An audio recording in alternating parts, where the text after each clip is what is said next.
ayırma bizi mübarek yolundan. Ya Rabbi, yağmurunu üzerimizden eksik etme.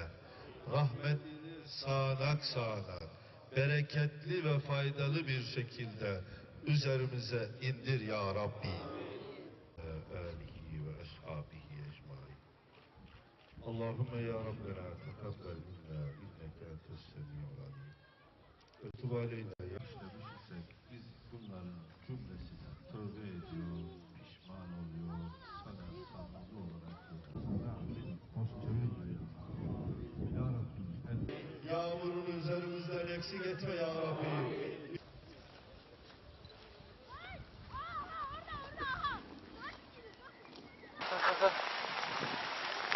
Bu iş oldu.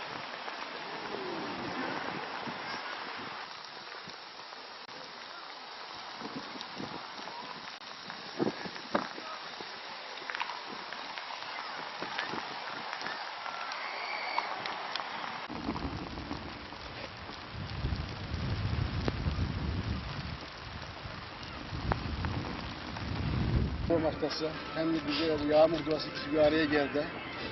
Allah kabul etsin. Cenab-ı Allah hayırlı etsin.